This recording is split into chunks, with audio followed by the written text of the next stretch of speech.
Welcome to This Week in Education Law, where I share up-to-date court decisions from the perspectives of educational administrators and policymakers. This is episode 43. In this episode, I'll introduce a recent case about school district liability for teacher sexual abuse of a student. The case examines important issues around a school district's duty to protect the students from foreseeable harm and its potential negligence in supervising and retaining a teacher who sexually abused a student. In this case, the school district was ordered to pay $10 million in damage, which had significant financial implications that can result from failures to adequately protect students from sexual abuse. This case stretches over 26 years. It began in 1998 when Burgos were hired as a full-time PE teacher at Tamalpais High School. He also coached the tennis team. 2 years later, in 2000, a student named AH joined the school's tennis team as a freshman. In 2003, Burgos began sexually abusing the student. In fact, in November 2002, before the student was abused, the school principal, Chris Halloran, received a complaint about Burgos. Another student reported that Burgos had touched him inappropriately during a body fat measurement. If you were the principal, how would you handle this complaint? In this case, the principal who had taught PE and was familiar with body fat testing had never heard of a PE teacher taking a student alone into an office to measure body fat, and had never heard of a teacher taking body fat measurements on a student's upper thigh or lower abdomen and putting his hand down on student's pants to measure body fat. In investigating the incident, the principal did not talk with any student about their experience with the PE teacher, nor did he speak with anyone in the PE department about rules or policies regarding body fat measurement. 1 month after receiving the student's complaint, in December 2002, the principal wrote an incident report letter of warning to the PE teacher, describing the teacher's conduct as careless, highly inappropriate, and unjustifiable, and the teacher's conduct caused the students emotional distress and had resulted in a hostile learning environment for the student. The principal directed the teacher not to engage in similar activities under any circumstances and never to take body fat measurements of students in the thigh area. Halloran, the principal, also wrote that he would work with the physical education department to create written protocol for all body fat measurements in the future. There were a few issues with the principal's response. First, the 1 month delay between receiving the complaint and issuing the warning letter was unacceptable. The principal should have taken immediate action, including reporting the incident to law enforcement and the Child Protective Services within 24 hours, placing the teacher on administrative leave pending investigation, and conducting a thorough investigation, including interviews with other students and staff.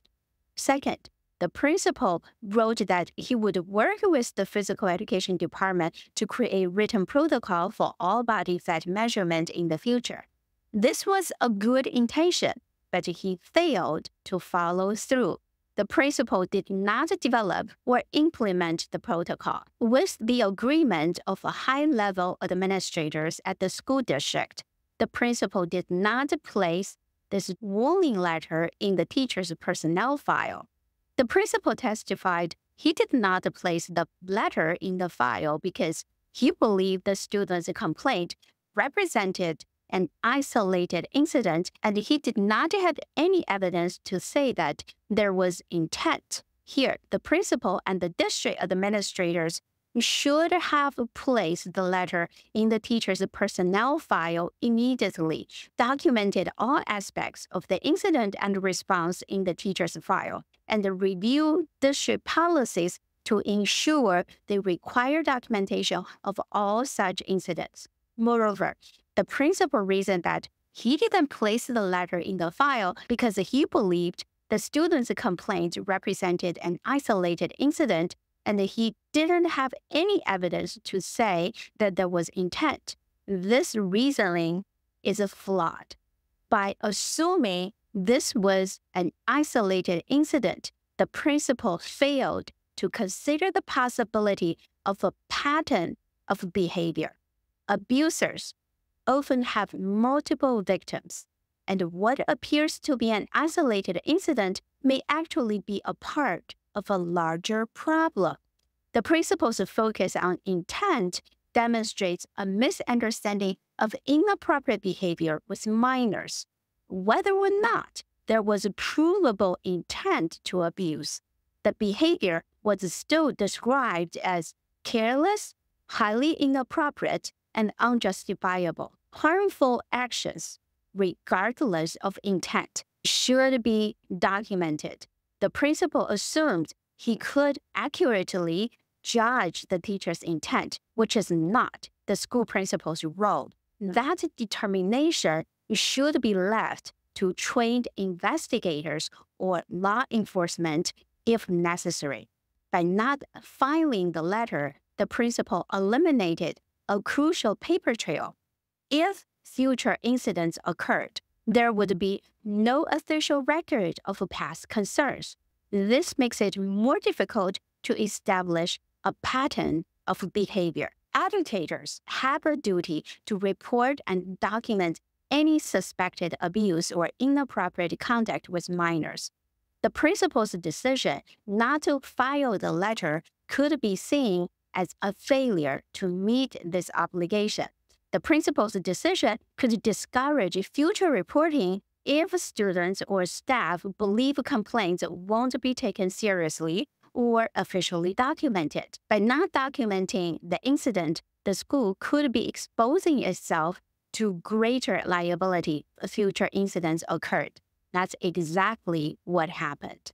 The warning letter was kept in the locked file cabinet in the principal's office, and he was the only person with access to it. The principal did not tell the athletic director or any other PE teachers about this 2002 complaint.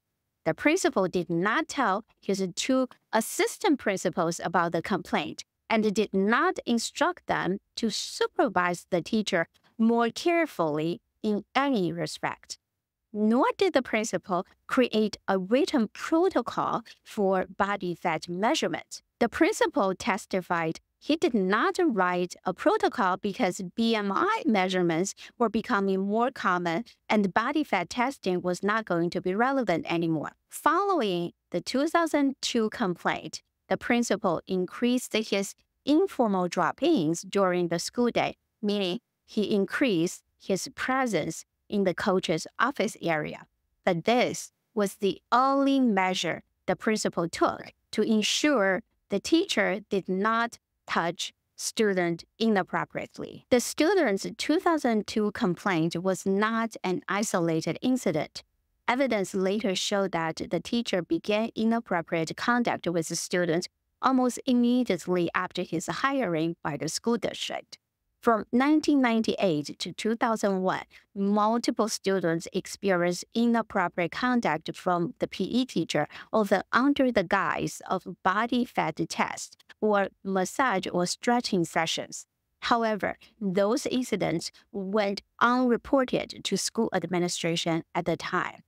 In 2002, Principal Halloran received the first formal complaint about Burgos. The student reported inappropriate touching during a body fat test. The principal's response was inadequate. He wrote a warning letter to the teacher, but didn't place it in his personnel file. He didn't inform other staff members about the complaint or implement any additional supervision measures. The principal promised to create a written protocol for body fat measurement, but never follows through. Shortly after this 2002 complaint, the teacher began sexually abusing another student, AH, in 2003. using similar guise of body fat measurements and massage sessions. In March 2005, after AH had graduated, another complaint surfaced about the teacher conducting inappropriate body fat measurement, this time involving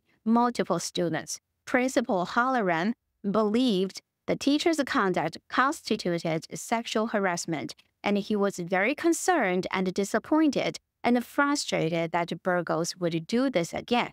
But the principal did not report the incident to the police.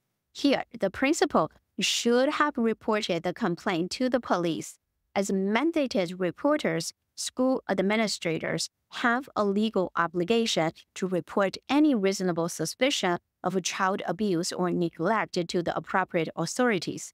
The complaint involved inappropriate physical contact with minors, which could potentially constitute sexual abuse. Such allegations warrant law enforcement involvement. The 2005 complaint followed a previous complaint in 2002 about similar inappropriate behavior. This pattern should have heightened the principal's concern and prompted a more serious response. The 2005 complaint also involved multiple students reporting uncomfortable experience with the teacher. This suggests a systemic issue rather than a misunderstanding or one-off incident.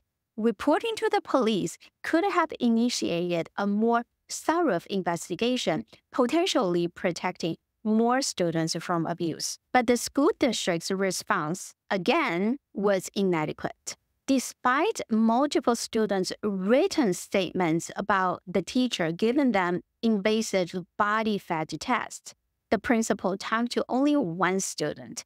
The 2005 complaint should have triggered an immediate, comprehensive investigation. All students who provided statements should have been interviewed, as well as other potential witnesses. All past complaints and the teacher's entire tenure should be reviewed. The incident should have been reported to law enforcement. The teacher should have been suspended pending the investigation's outcome. The school district should consider termination given the repeated nature of the complaints. If the teacher was allowed to continue teaching, strict supervision protocols should be implemented and all staff should be notified about new protocols. The school district should also provide counseling and support for affected students. Instead, in April 2005, the school district issued the teacher a notice of unprofessional conduct and improvement plan, directing the teacher to refrain from taking any body fat measurement of students and to refrain from providing students physical therapy or assistance with stretching. The principal, again, did not notify any teachers about the 2005 complaint, and he took no additional action to supervise Burgos more closely beyond what he had done in response to 2002 complaint from the student wrestler. Seeing the school district's inadequate response, in 2006, the student AH reported Burgos to the police. The teacher was arrested and the student testified at the preliminary hearing and the criminal trial. The trial ended with a hung jury. Fast forward 12 years. In 2017, Burgos was arrested for sexually assaulting children. When AH heard about this arrest, he called the prosecutor and offered to be a witness. At the Burgos trial in 2019, AH testified, and this trial brought the student some relief, but he still felt guilty that Burgos had victimized more children. It prompted the student to take legal action against the school district. He filed a complaint against the school district in 2020. The complaint asserted a single claim of negligence against the school district. The student alleged that the school district's employees had a duty to protect him from potential dangers on school grounds during school hours. And the school district breached this duty by failing to take appropriate action against Burgos for multiple sexual misconduct complaints, failing to detect and deter Burgos' sexual assaults, failing to properly supervise the student and Burgos to protect the student from being sexually assaulted, and failing to timely repudiate Burgos' known misconduct to mitigate the emotional distress suffered by the student. The case went to trial, and the jury found the school district negligent. They determined that the school district's negligence in supervision was a substantial factor in causing harm to the student. The jury awarded the student damages of $10 million. The school district appealed the verdict, but the Court of Appeal affirmed the judgment of the trial court. What can educational administrators learn from this case? In this case, the school principal and the district administrators failed in their duty regarding ongoing supervision and proper retention decisions. The case doesn't provide information about how Burgos was initially hired. Imagine the teacher was not terminated by the school district and went to look for a teaching job in your school district. As an administrator reviewing this application, you would need to exercise extreme caution and due diligence in your hiring process.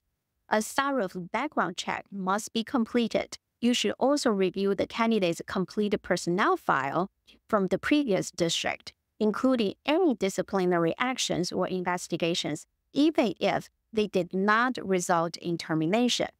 If the previous complaints are discovered, consider whether hiring this individual poses an unacceptable risk to students' safety, regardless of their qualifications. Contact the previous school district directly, not just relying on listed references. Ask specific questions about any complaints or concerns regarding the teacher's conduct with the students. If any red flags are raised during the hiring process, err on the side of caution and do not proceed with the hire. If, after thorough vetting, you decide to hire the teacher, implement a strict supervision plan, including frequent observations and check-ins with students. Clearly communicate to the teacher that any similar complaints or concerns in your school district will result in immediate termination. Monitor the situation closely over time and remain vigilant for any signs of inappropriate behavior. Perhaps the most important takeaway from this case is the concept of constructive knowledge. Administrators are responsible not just for what they actually knew, but for what they should have known. This means you must be proactive in gathering and analyzing information about staff behavior. Recognize patterns that might indicate potential issues. You may hear some administrators claim, "I don't know, nobody told me." This defense is often insufficient from both a legal and ethical standpoint. Constructive knowledge refers to the information that a person should reasonably be expected to know given their position and responsibilities, even if they claim not to have actual knowledge. Courts often hold that administrators should have known about certain situations. Moreover, administrators have a proactive duty to investigate and stay informed about potential issues in their organizations. Ignorance due to a failure to inquire is not a valid defense. Administrators are expected to create systems and cultures that encourage reporting and transparency. If nobody had told them, it may indicate a failure in their record-keeping and reporting procedures. Even if specific incidents were not reported, there may have been observable patterns or warning signs that a reasonable administrator should have noticed and investigated. Choosing not to see or investigate potential issues can be seen as a form of negligence. In some legal contexts, choosing not to act on information that would lead a reasonable person to investigate further can be seen as deliberate indifference. There are numerous cases where courts have held administrators responsible for what they should have known, not just what they actually knew. If similar incidents have occurred in the past or in comparable settings, administrators may be expected to foresee and prevent such issues. When complaints arise, no matter how minor they may seem, take them seriously, investigate thoroughly, and document meticulously. Never omit documentation of inappropriate behavior, regardless of perceived intent. Remember, a single complaint may not be an isolated incident. If red flags appear, act decisively, implement increased supervision, and be willing to make tough decisions, including termination, if necessary. Always err on the side of caution when it comes to student well-being.